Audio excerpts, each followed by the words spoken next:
Entonces siempre me ha llamado la atención que hay dos palabras más que ninguna otra en las cuales hay de esas dos palabras, el temor a Dios y su creer en Dios, el creer en Dios. Y ya les estaba diciendo por qué dice que la fe es tan poderosa y que sin fe nadie puede agradar a Dios, porque cuando no cree y no tiene confianza y fe en lo que Dios dijo, lo hace a él mentiroso. Entonces cuando le dices a Dios eres un mentiroso, no lo puedes agradar.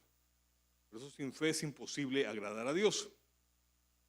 Así que las dos palabras que me llamaron la atención en la Biblia son fe y temor a Dios. Mucha gente no tuvo que ser muy buena ni muy santa, pero finalmente tuvieron temor de Dios. Entonces lo que quiero hablar es del temor a Dios, que es el principio de la sabiduría. ¿Cómo empezó este asunto? Quiero que leamos Primera de Reyes. La semana pasada lo mencioné, hoy lo voy a explicar un poquito mejor. Dice Primera de Reyes 3, 5 al 12. Y se le apareció Jehová a Salomón en Gabaón una noche en sueños. Y le dijo Dios a Salomón: pide lo que quieras que yo te dé. Yo no sé cuántos de ustedes alguna vez se han imaginado, si se me apareciera la Virgen, ¿qué le pido? Si se me apareciera el genio de la lámpara, pídeme 3 deseos. Y Dios le dice a Salomón en sueños: pídeme lo que quieras que yo te dé. Y Salomón dijo: tú hiciste gran misericordia a tu siervo David mi padre, porque él anduvo delante de ti en verdad, en justicia y con rectitud de corazón para contigo. Y tú le has reservado esta tu gran misericordia en que le diste hijo que se sentase en su trono para que lo sucediera como está pasando este día. Ahora pues, Jehová Dios mío, tú me has puesto a mí, tu siervo, por rey en lugar de mi padre David. Y yo soy joven y no sé cómo entrar ni salir. Y tu siervo está en medio de tu pueblo, al cual tú escogiste, un pueblo grande, que no se puede contar ni numerar por su multitud. Da pues a tu siervo un corazón entendido para juzgar a tu pueblo y para discernir entre lo bueno y lo malo, porque ¿quién podrá gobernar tu pueblo tan grande? Y al Señor le agradó lo que Salomón pidió. Y le dijo Dios: ¿por qué has demandado esto y no pediste para ti muchos días? Entonces vamos a ir, ¿no? ¿Qué le pedirías a Dios si Dios te dice pídeme 3 cosas? O pídeme algo. Entonces la mayoría de gente dice, y se ha vuelto hasta un adagio popular, ¿no? Salud, dinero y amor. Salud, dinero y amor. Entonces uno dice, mientras haya salud y si hay dinero y si todo marcha bien y tengo éxito, entonces te imaginarás todo lo que puede pensar una persona. ¿Qué le pediría? Entonces Dios le dice: por cuanto no pediste lo que muchos hubieran pedido, que es largura de años, riquezas, y pediste aún la vida de tus enemigos. ¿Cuántos alguna vez sintieron de corazón y desearon en su corazón el mal de alguien que te hizo daño? Y te lo has imaginado. Algunos se lo imaginaron, sino que lo mandaron matar. Estuve todos los días en los periódicos videos de alguien matando a alguien. Sicariato puro. Tal cosa, mandémoslo. O sea, hasta ese punto, seamos bien crudos, porque eso es parte de la naturaleza humana. Pero ¿cuántas veces deseaste la maldad que le fueran mal a tus enemigos? Bueno, la pregunta tal vez no fue bien hecha. ¿Alguna vez has deseado y te has imaginado una maldad contra alguien que te cae mal o que es tu enemigo? Los demás tienen alas. El auditorio está lleno de ángeles. Qué cosa tan linda. Los malos somos otros, ¿verdad? Claro que claro, por Dios, claro. Sobre todo cuando eres un tipo que te gustan las cosas y te gusta ser valiente, arrollar, ¿verdad? Dice la Biblia, y ya les leí también una semana antepasada, cuando estuvimos hablando también de todo el tema que estábamos hablando. Cuando una persona es determinada y quiere muchas cosas, necesita una valentía. Yo les decía a ustedes que la gente muchas veces dicen, tranquilo, mijo, lo importante es competir. No, lo importante es ganar. Competir. Tranquilo, mijo, llegó de último, lo importante es competir. ¿Qué? ¿Llegaste de último? Juegue. O no naciste para esto, o no sabes cómo es, o no te has entrenado bien, o no sabes cómo es la vida, pero lo importante es ganar. Y si te caíste, te levantas y vuelves a ganar y vuelves a competir. Aquí estoy, vuelvo a competir. Porque sé quién es mi Dios y sé qué hice y qué no hice.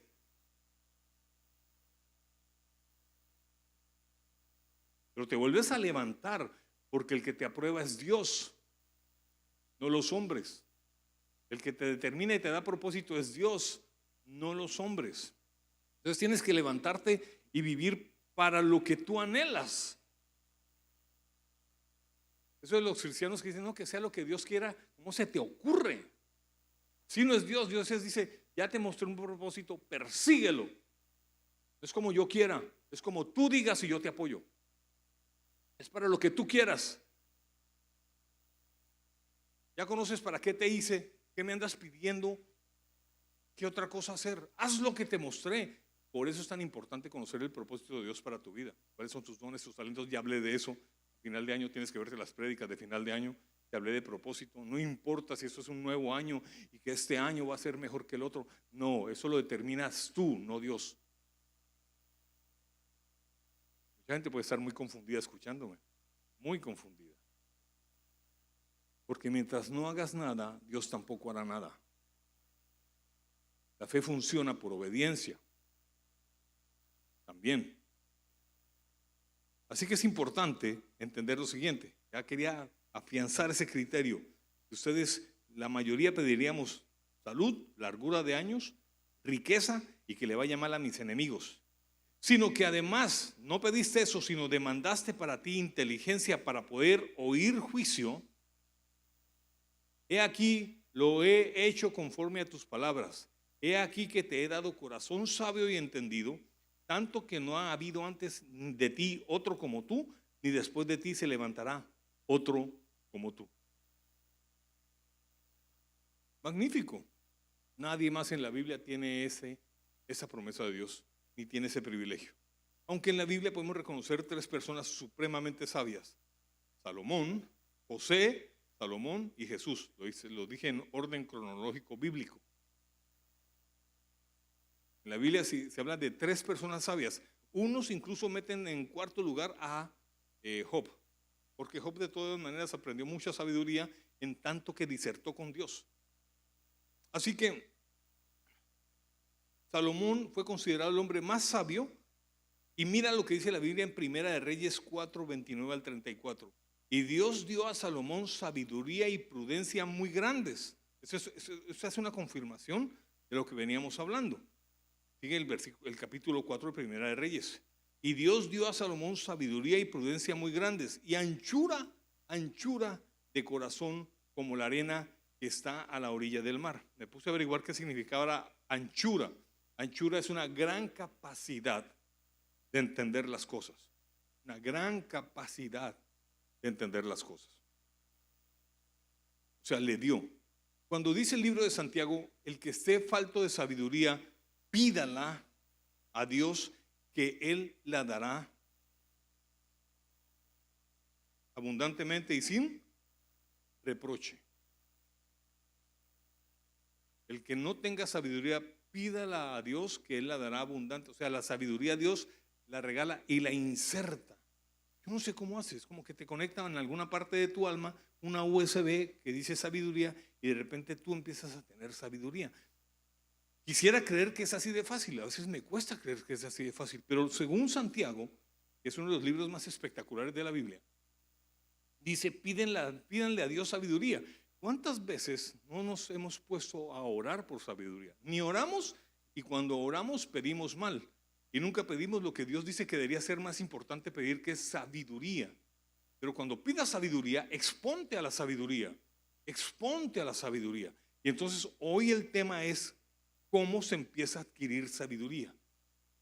Y Dios dio a Salomón sabiduría y prudencia muy grandes y anchura de corazón como la arena está a la orilla del mar. ¿Has visto una playa? Ancha. era mayor la sabiduría de Salomón que la de todos los orientales, y que toda la sabiduría de los egipcios. Aún fue más sabio que todos los hombres, más que Etán Esraíta, y que Emán, y Calcol, y que Darda. ¿Quiénes son? Ni idea. Solamente los menciona. Suponemos que era gente que era muy tenida como sabios en esa época. Hijos de Maol, y fue conocido entre todas las naciones de alrededor, y compuso 3000 proverbios. La palabra proverbio significa frase llena de sabiduría. Cuando tú dices fulano de tal, uy, habló proverbialmente, o sea, dijo frases con sabiduría. ¿Qué es un proverbio? Frases llenas de sabiduría. Frases, tiene que ser una frase, no todo un esquema. Frases llenas de sabiduría. Por eso cuando lees proverbios, cada versículo es una frase con sabiduría, con distintos estilos gramaticales y utilizando distintas figuras retóricas. Y compuso 3000 proverbios, y sus cantares fueron 1005 cantares. También disertó sobre los árboles, desde el cedro del Líbano hasta el hisopo que nace en la pared. Compárate un cedro, no sé cuántos pueden reconocer un cedro, compara un cedro con un hisopo que nace en la pared, o sea, una humedad, un musgo de la humedad. ¿Han visto cómo sale? Eso es un hisopo. Un musgo ahí que aquí hay humedad y se formó y creció un musguito ahí por la humedad. Entonces comparó un cedro con un hisopo. Se fijaba en todo, absolutamente en todo. Y dice, asimismo disertó sobre los animales, sobre las aves, sobre los reptiles y sobre los peces. Y para oír la sabiduría de Salomón venían de todos los pueblos y de todos los reyes de la tierra, a donde había llegado la fama de su sabiduría. Entonces vamos entrando en materia, vamos entrando en conocimiento. Que ustedes sepan que lo que se dice de Salomón tiene una razón de ser y tiene un acontecimiento. Así que ya sabemos que un proverbio es una frase que contiene sabiduría. ¿Y qué es la sabiduría? Viene es una palabra que significa habilidad y conocimiento aplicado. Aquí está el punto. Habilidad y conocimiento aplicado. Del hebreo kochma. Kochma. Kochma. No se lo olvide, porque cada palabra en hebreo, ustedes saben que nuestro idioma es una lengua muerta. El español es llamada una lengua muerta, que no produce más idiomas. Pero una lengua viva o una lengua trascendente es el griego. Del griego salieron otros idiomas. Del hebreo salieron otros idiomas. Del latín salieron otros idiomas. Del español no sale otro idioma. Algunos creen que sí pudiera ser, pero realmente no.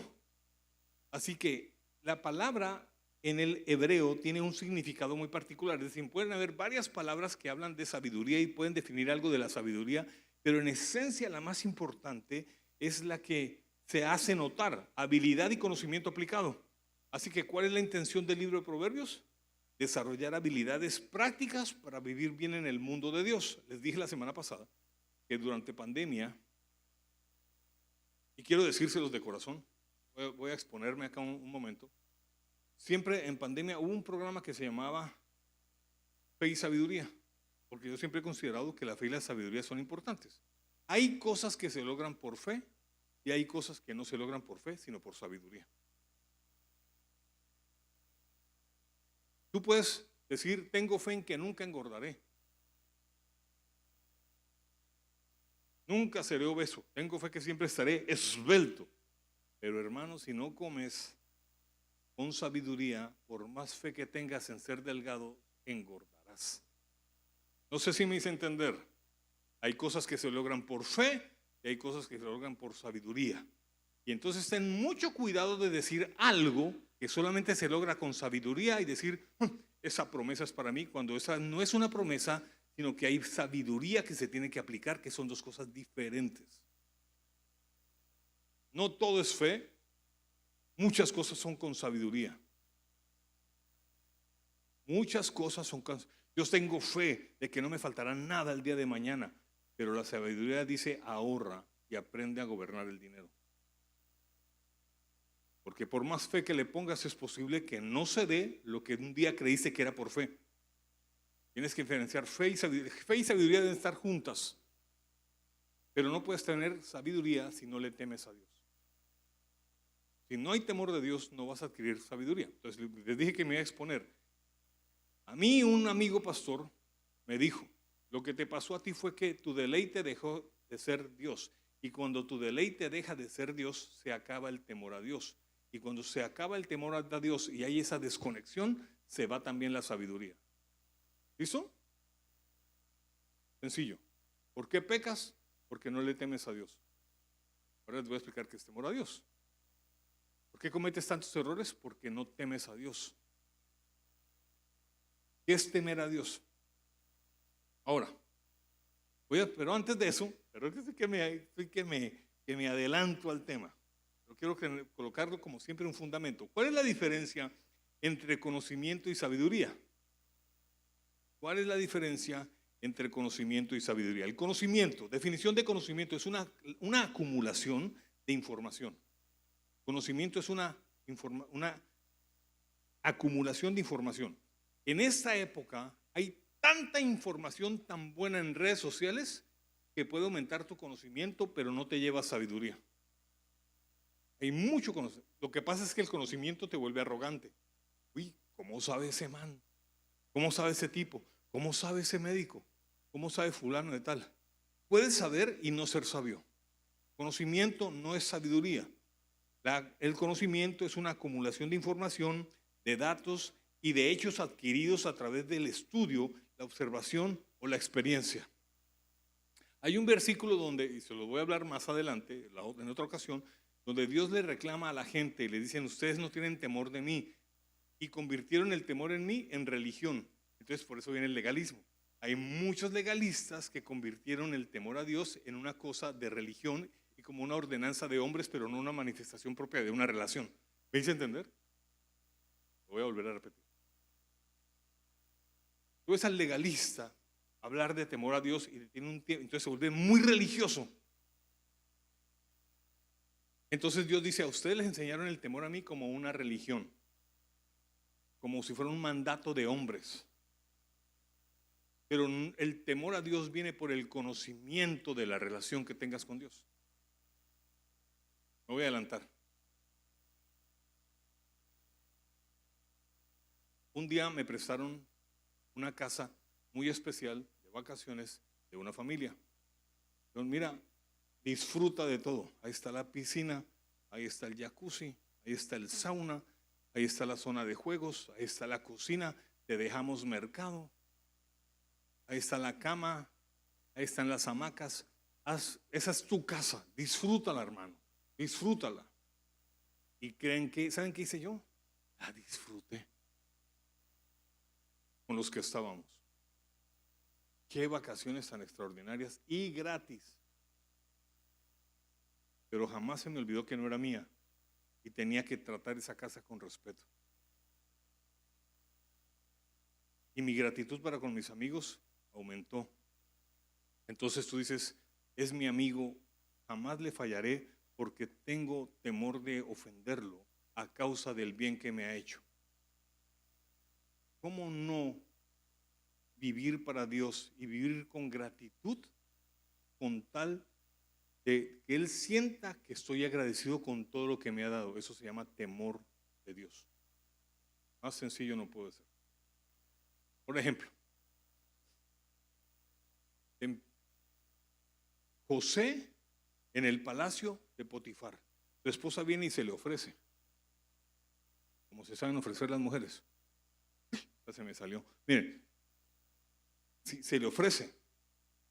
¿Okay? ¿Y cuál es la respuesta de José? ¿Cómo le voy a hacer eso a mi Señor que ha sido tan bueno conmigo?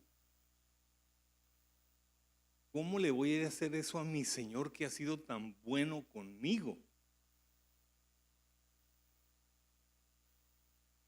Usted está supremamente hermosa. O sea, cualquier hombre me diría, aproveche, miren eso. Pero no le puedo hacer eso a mi Señor que ha sido tan bueno conmigo.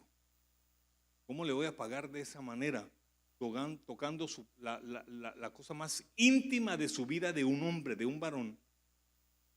Igual en el mundo hoy en día. Puede pasar que, hey, ¿cómo vas a mirar con deseo a la mujer de tu mejor amigo? Por el solo admiración y respeto que tengo para mi mejor amigo, nunca miraré a su esposa con ojos de deseo. No sé si me estoy empezando a hacer entender. Quiero ser muy práctico para que tú entiendas cómo diablos se te ocurre desconectarte de Dios como lo hice yo. Para perder entonces el temor a Jehová, y perdiendo el temor a Jehová entonces se te va la sabiduría y haces las cosas sin sabiduría, sin imaginar las consecuencias que vienen. ¿Capichi? Capichi. ¿Capichi? ¿Es claro? Entonces el problema de ustedes o de muchas personas, y el que pudo haber sido mío, fue el siguiente: mi deleite dejó de ser Dios. Como no me deleité en Dios, perdí y me desconecté del conocimiento por el cual viene el temor a Dios, y al no tener temor de Dios empezaste a abusar de lo que Dios te da y lo empezaste a usar mal y perdiste los límites. Pero para poder vivir en el temor de Dios necesitas tener relación con Dios. El temor a Dios no puede ser una cosa aprendida. Yo no te puedo decir, voy a orar para que venga sobre ustedes. Escúchame bien, puedo orar para que venga sobre ustedes temor de Dios, pero es decisión de ustedes tener temor de Dios.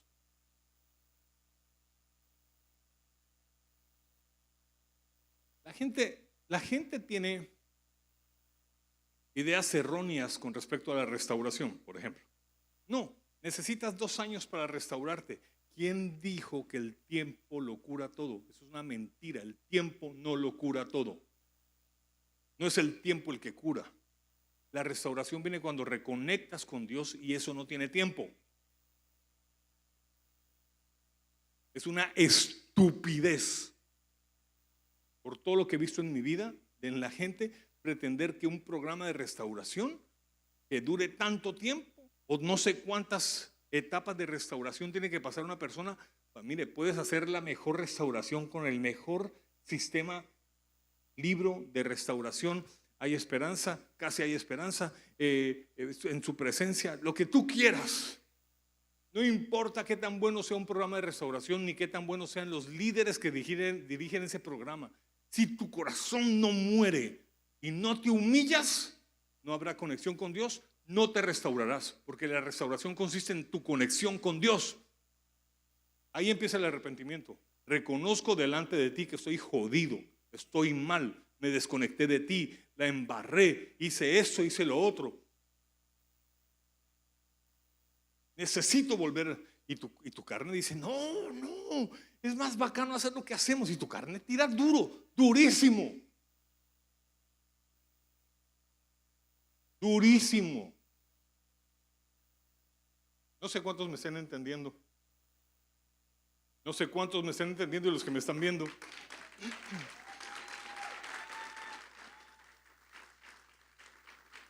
Así que déjate de babosadas de algunos que dicen que es que necesitas no sé cuánto tiempo para... No. El que se arrepiente y se aparta hallará la misericordia de Dios. Te apartas, te comes lo que tengas que comerte con tal de no volver a pecar y vivir para Dios, y reconectas y empiezas a ser obediente. Entonces Dios empieza y te conectas con Dios, entonces su presencia te inunda. Tu presencia empieza a generar una relación extraordinaria, y entonces empieza a venir otra vez ese conocimiento y esa relación que te lleva a tener temor, gozo, paz, alegría, y entonces te desconectas de ciertas áreas de tu vida que te ayudan a pecar.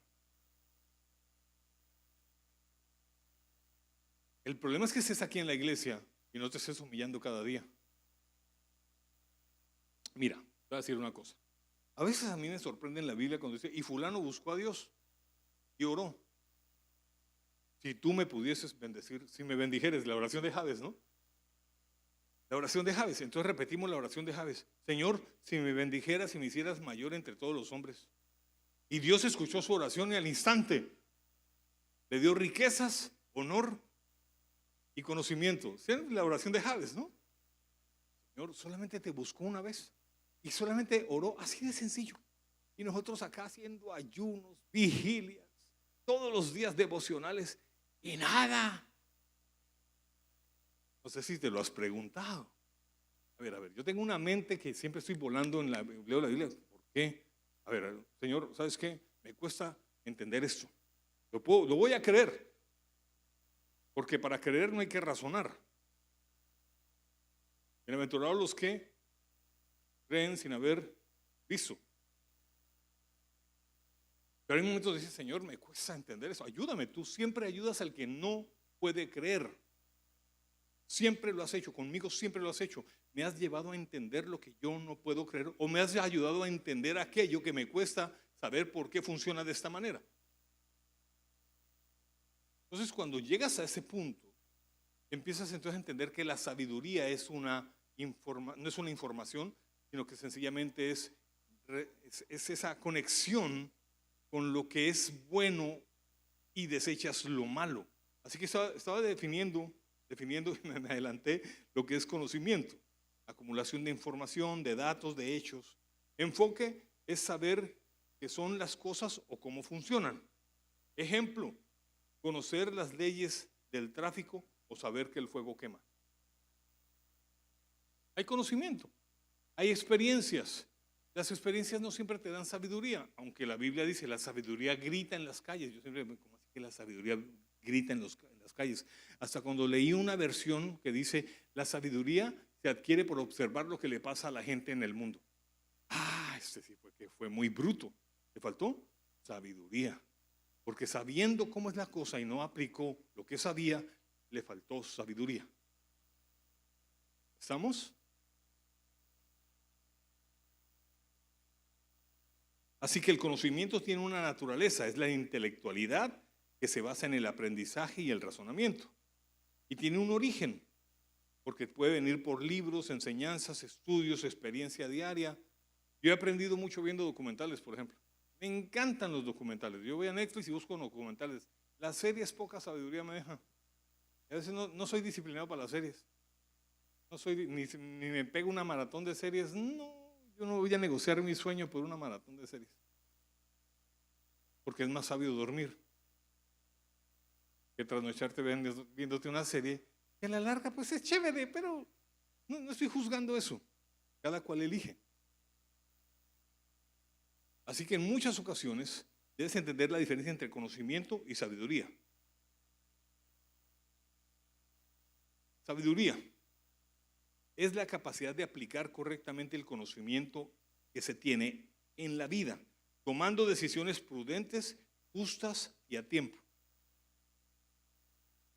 Es decir, saber cómo y cuándo usar el conocimiento para que todo me haga bien, para el bien. Decidir no manejar por la influencia del alcohol es muy sabio. ¿Y cómo es que se manifiesta la sabiduría? Se vuelve práctica, apunta a la ética, apunta a lo espiritual y se basa en el discernimiento y el buen juicio entre lo bueno y lo malo.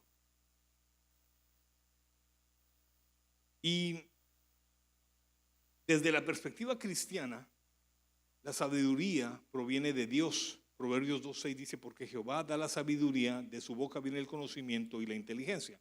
Entonces empiezo a agrupar varias cosas. Sabiduría, conocimiento e inteligencia. Todos somos inteligentes. A mí me llama la atención, por ejemplo, cuando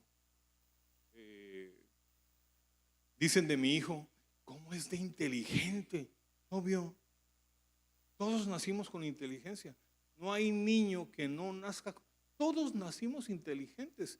Es una cosa química, es una cosa psicológica, es una cosa. El problema es no saber estimular la inteligencia.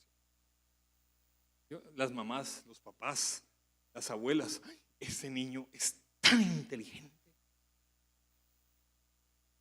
Y pongo la abuela de otro y dice, es que los niños de ahora siempre ha sido así, siempre será así. Preocúpate cuando lo veas, qué no tan bruto, o sea, despreocúpate. Si ya el asunto es que el pelado no da nada con nada, entonces hay que llevarlo al psicólogo, hay que hacer un examen neurológico. No sé si me hago entender, perdone que sea tan.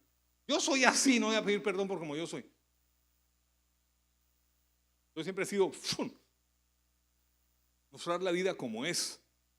Porque muchas veces me metieron en un evangelio donde decía, sí, sí, sí, y eran puros paradigmas, y por eso le tan duros los paradigmas, porque después empecé a comprobar, ya tengo 30 años en eso.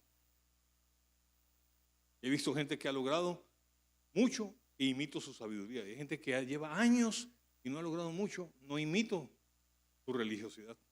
Nunca voy a imitar religiosidad de nadie, porque Dios se relaciona con cada uno diferente, con cada persona diferente.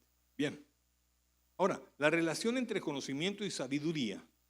El conocimiento es saber, mientras que la sabiduría es aplicar lo que se sabe y saberlo aplicar. Así que, ¿puede haber gente con mucho conocimiento? Sí. Yo siempre he dicho algo. Mira, en nuestra cultura, en una época, en la transición de las generaciones, y recuerdo a mi papá decirlo, bueno, fulano de tal, es profesional, terminó una carrera. Hoy en día cualquiera. Eso no es un gran logro, por Dios. Antes veneraba, me acuerdo, cuando yo era un niño, él es médico y todos venerábamos a los médicos. ¡Wow! Es un médico. ¡Wow! Sí, es más, yo los requete admiro. Tienen que pasarse toda la vida estudiando. No dejan y se especializan y los admiro. Pero, o sea, entonces era un factor de estatus. Es profesional. Ahora hoy en día no importa si es profesional, sino qué tan hábil es y cuánto carácter tiene, porque hizo 3 carreras técnicas y gana más que un profesional especializado. Los tiempos han cambiado. Hay tecnólogos que ganan más que un profesional que se fregó y pagó una universidad carísima. Además no importa si eres profesional, lo que importa es cuáles conexiones tiene, porque todo en la vida es roscas. Se trata de a quién conoces y a quién no conoces. La vida también consiste en que prospero por las relaciones interpersonales que tengo y a la rosca que pertenezco. O sea, eso no va a cambiar nunca, se los vuelvo a repetir. No juzguen aquellas cosas sin entender que realmente es así como funciona. Tú no haces negocios con un desconocido ni con un enemigo. Tú le brindas la oportunidad del negocio con alguien a quien quieres, admiras y tienes confianza. Y ahí se forman las roscas. Tú no haces una sociedad con alguien que sabes que tienes que ver primero sus frutos y una cantidad de cosas. Entonces ahí empiezas a ver cómo funciona la sabiduría. Así que la Biblia nos enseña que el verdadero fundamento de la sabiduría no se encuentra en los libros, sino en la experiencia o la inteligencia humana, sino en el temor a Dios. Esto es un asunto ya espiritual. Esto no lo puede entender cualquiera. Esto lo entiende es aquel que tiene una relación espiritual. El temor a Dios significa respetarlo de todo corazón. Isaías 11, 1 al 5. Temor a Dios no es un miedo, necesariamente. Aunque yo pensaría que sí podría ser un miedo. O sea, todos los teólogos dicen, no, para tratar de diferenciar miedo de temor. No sé cuántos de ustedes han visto un video que está circulando por ahí que dice, los miedos se aprenden. Y hay 3 bebés, y a los 3 bebés les colocan 3 boas, y se las meten. Y los niños ven las boas y empiezan a cogerlas duro y a jugar con las boas. Y las boas tranquilas. La boa es una serpiente muy, sobre todo cuando es una boa ratonera, no tienen veneno, no tiran a morder. Entonces ponen no sé si lo han visto, no sé cuántos lo han visto, ponen a los niños, a los bebés, son bebés de 6 meses de edad, 7 meses de edad, y les colocan a cada uno enfrente, y están los niños jugando con distintos juguetes y les colocan las boas. Es una cuestión hecha por médicos, por psicólogos. O sea, no están, y los papás pidieron la autorización, y se ve que el video es hecho en un lugar muy, o sea, se ve todo muy profesional, muy, hasta pupi. O sea, no son cualquier niño, y no son latinos, son gringos. Y las boas empiezan a caminar por entre las piernas y los niños la ven y algunos la ven y no le llama la atención, a uno sí lo llama la atención y la coge y la coge y la aprieta durísimo como todos los niños, a ver de qué se trata esto, y la coge, y son gruesas. Los miedos se aprenden. El temor a Dios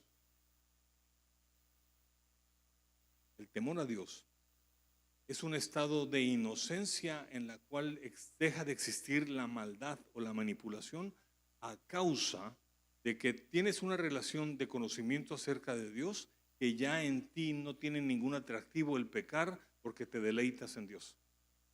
Ahí empieza la sabiduría. ¿Cómo voy a hacer esto? Que a mi Señor no le va a agradar y le pertenezco. Soy un hijo de Dios. Soy rey y sacerdote. Soy un cristiano. ¿Cómo voy a hacer esto? Tengo una relación con mi Señor y me gozo en mi Señor. Lo que yo no entendía cuando yo no era cristiano, cuando yo era mundano, cuando yo no tenía ni al Espíritu Santo y era un hombre convencional, un hombre natural, como lo llama la Biblia, yo no entendía por qué mi hermano y mi hermana y mi mamá, para ellos todo era, me parecía una vida aburrida. Claro, cuando una persona te ve que no te emborrachas, que no fumas o usas ciertas cosas, que no parrandeas de tal manera, que vida tan aburrida. No, es que ese man desde que se volvió aleluya, se volvió aburrido. Ya no te deleitas. Más bien le tienes miedo a caer en ciertos pecados porque tienes temor a Dios. A Dios le tengo temor, pero miedo a caer en otras cosas.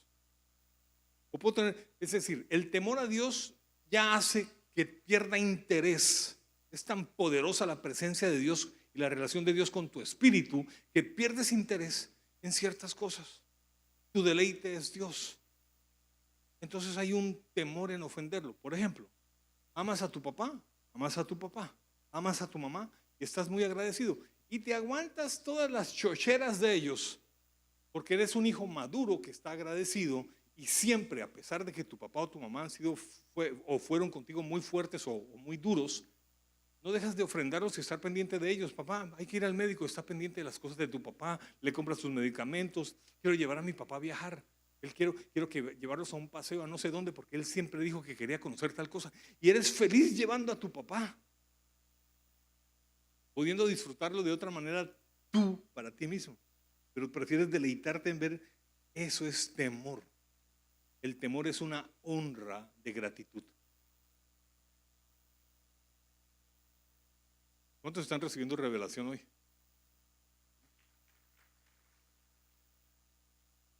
Dice Isaías 11, 1 al 5. Entonces un retoño brotará del tronco de Isaí y un vástago dará fruto de sus raíces. Una palabra profética bien profunda. Entonces un retoño brotará del tronco de Isaí y un vástago dará fruto de sus raíces y reposará sobre él el espíritu del Señor, espíritu de sabiduría. Está hablando de Jesús, para los que pronto puedan estar. Isaías es reconocido como el profeta mesiánico. 700 años antes de que Cristo naciera, él ya decía cómo iba a ser Jesús. Entonces, un retoño brotará del tronco de Isaí, hablando de la genealogía mesiánica, y un vástago dará fruto de sus raíces, y reposará sobre él el espíritu del Señor, espíritu de sabiduría, de inteligencia, de consejo, de poder, de conocimiento y de temor al Señor. Él se deleitará en el temor del Señor. Versículo 3. Creo que es uno de los versículos más cortos de la Biblia que dice mucho. Isaías 11:3. Él se deleitará en el temor del Señor.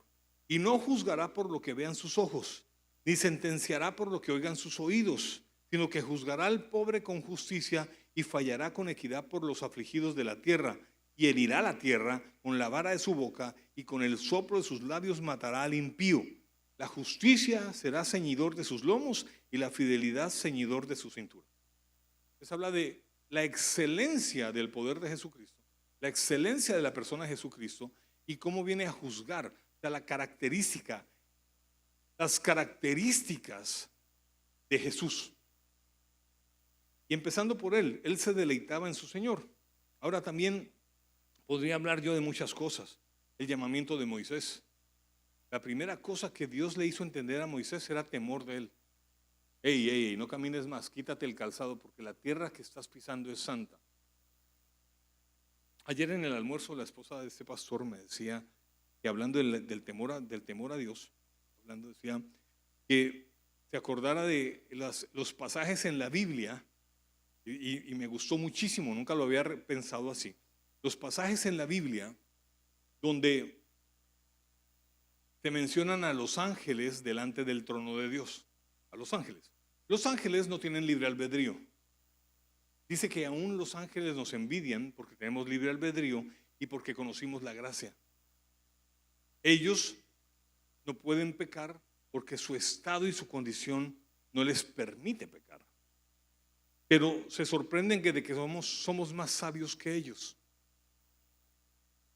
Por eso dice que Dios creó a los ángeles un poquito mayor que los seres humanos, tal vez en cuanto a su capacidad y poder espiritual por su esencia de espiritualidad, pero aún los ángeles dicen que nosotros somos la corona. Dios dice que nosotros somos la corona, el hombre es la corona de su creación, no los ángeles.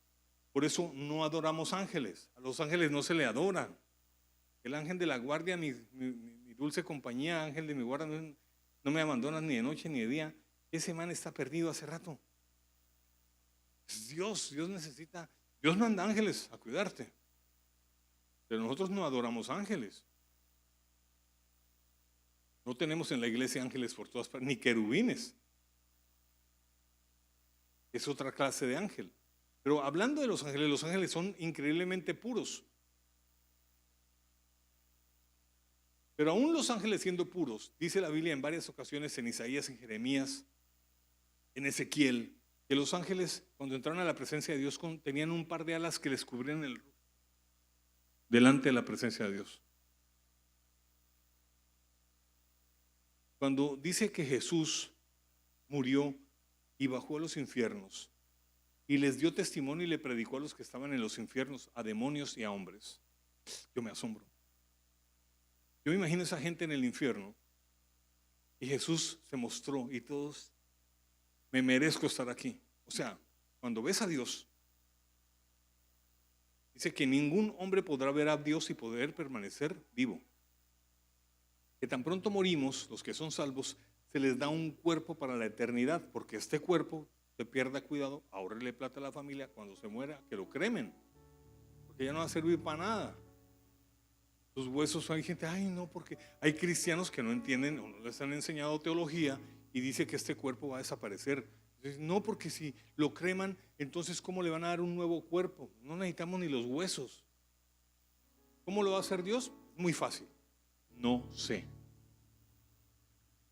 Es un misterio, pero se nos dará un nuevo cuerpo porque somos espíritu más que cuerpo. Este cuerpo tiene que ser destruido con la muerte, dice 1 Corintios 15. Pero dice que se nos dará un nuevo cuerpo para poder estar delante de la presencia de Dios, porque con este no se va a resistir. Es como estar delante del sol. ¿El sol es bueno? Dicen los científicos que si la Tierra llegase a estar no sé cuántos kilómetros más cerca del sol, es poquito, no pasan de 10 kilómetros. Si la Tierra estuviera 10 kilómetros más cerca del sol, nos destruiría. Y si estamos 10 kilómetros más alejados del sol, el invierno sería de muerte. Está en el lugar preciso. Igual es con Dios. Tienes que estar en su presencia de una manera precisa. Si te acercas en tu naturaleza, morirás.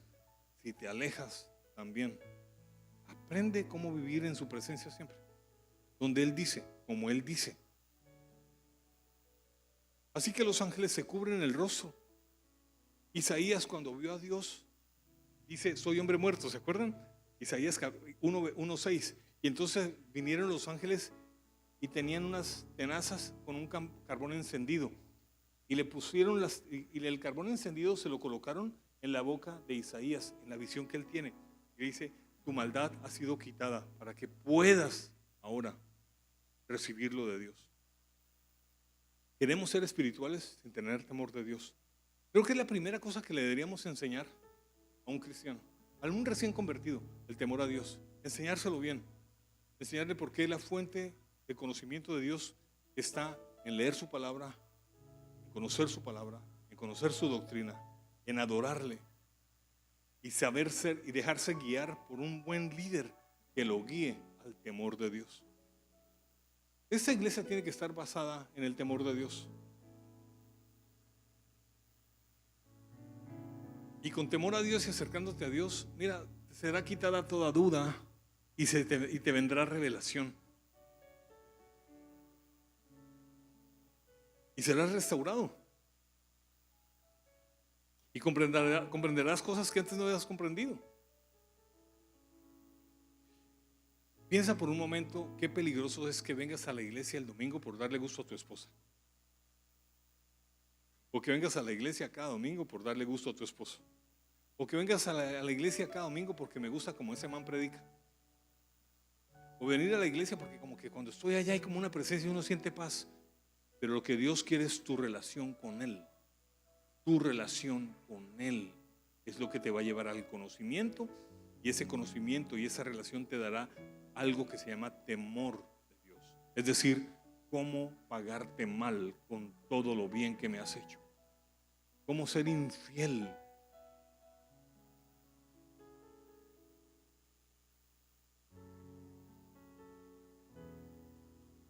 Temer te lleva a dos pensamientos.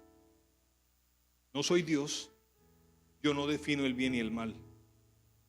Dios es quien lo hace. Y el temor a Dios nos guía en las decisiones. En las decisiones. Por ejemplo, el temor a Dios es el principio de la sabiduría. Y cuando vas a tomar una decisión, lo que primero dices, quiero tomar una decisión sabiamente. Y aún creyendo que tomaste la decisión más sabia, las consecuencias son nefastas. Entonces después te das cuenta que realmente no hubo sabiduría. Aunque la Biblia también dice que en la multitud de consejeros está la sabiduría. Porque muchos consejeros tienen distintas perspectivas que te ayudan a encontrar una sabiduría respecto a algo. Qué interesante. Pero voy a leerles Proverbios 3 del 5 al 7. Fíate de Jehová de todo tu corazón. Fíate. Es decir, pégate a lo que diga Dios de todo corazón. Y no te apoyes en tu propia prudencia. Reconócelo en todos tus caminos y Él, por amor a ti, enderezará tus veredas, tus caminos. No seas sabio en tu propia opinión. Teme al Señor y apártate del mal. Entonces, la primera cosa que tienes que tener cuando vas a tomar una decisión es cuánto le consulto a Dios y Él te va a responder y te va a dar sabiduría. Y lo otro bien importante y bien significativo tiene que ver con aquello que yo sé que Dios hará conmigo por haberme humillado a reconocer su sabiduría.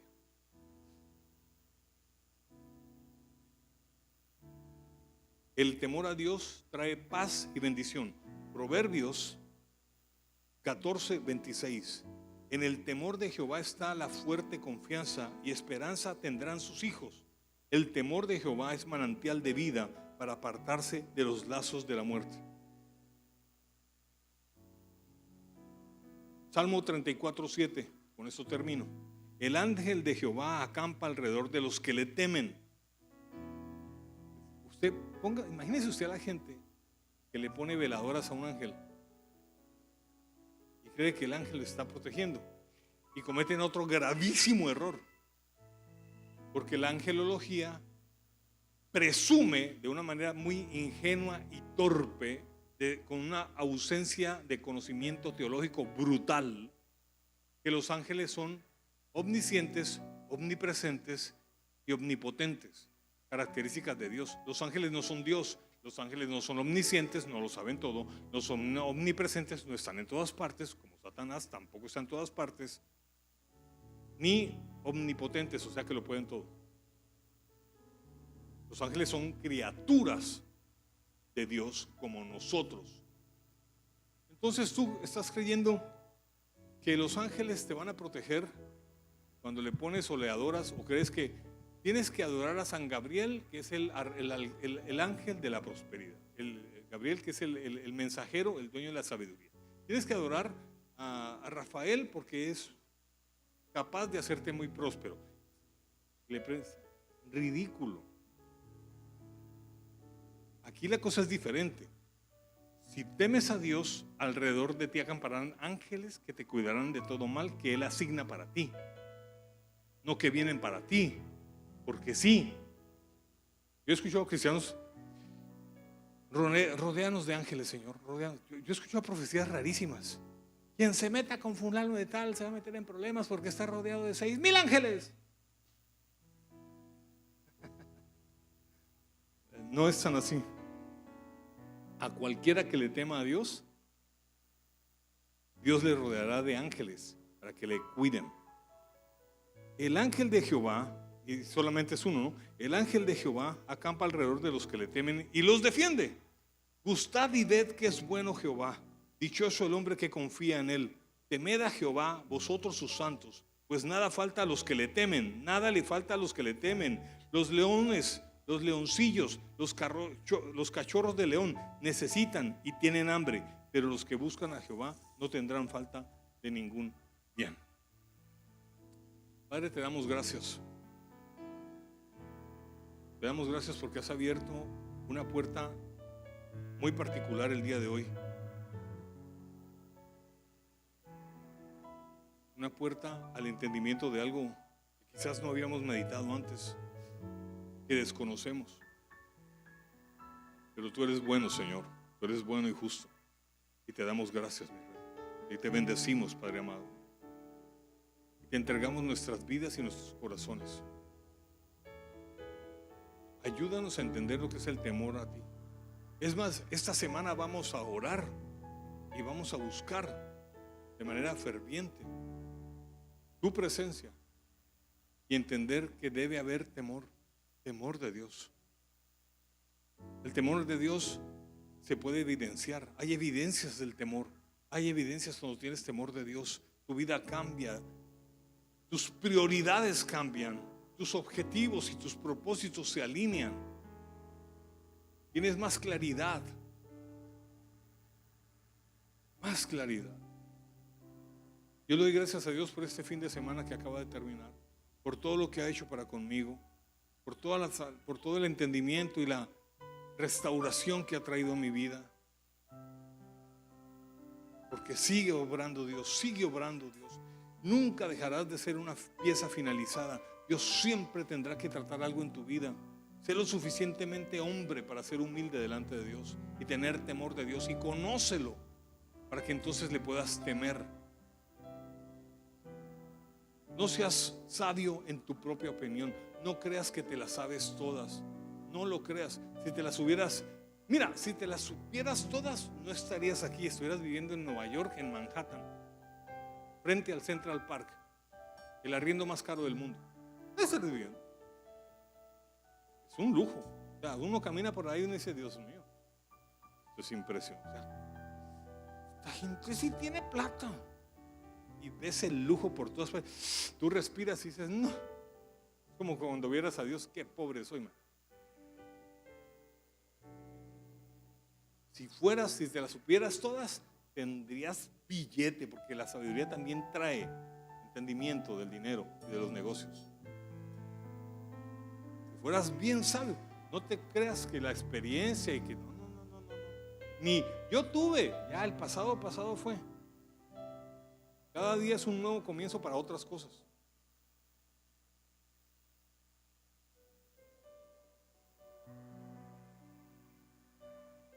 Busca de Dios, busca de su presencia, deleítate en Él, deleítate en Él. Es más, te voy a decir una cosa, es posible que digas que tengas fe, pero cuando no hay temor a Dios va a ser parte de la sabiduría, entonces vas caminando mal. Porque puedes tener fe, pero necesitas urgentemente sabiduría. Y peor si no tienes ni fe ni sabiduría. Puedes ser salvo, pero ser un cristiano perdedor, sin fe y sin sabiduría. Busca todos los días la sabiduría y no la vendas, dice Proverbios. Busca todos los días ser inteligente, sabio y aplicar bien. Todos los días. El día que te desconectes un momentico, estás empezando a entrar a una puerta de incertidumbre y de pérdida. Busca a Dios todos los días, conócelo y ten temor de Jehová. Amén. Dios los bendiga. Un saludo muy especial a todos aquellos que nos están viendo por redes sociales. Nos vemos el próximo domingo. Espero que haya sido muy bendecido con la enseñanza de hoy y seguiremos hablando de sabiduría el próximo domingo. Dios los guarde en el nombre de Jesús. Amén.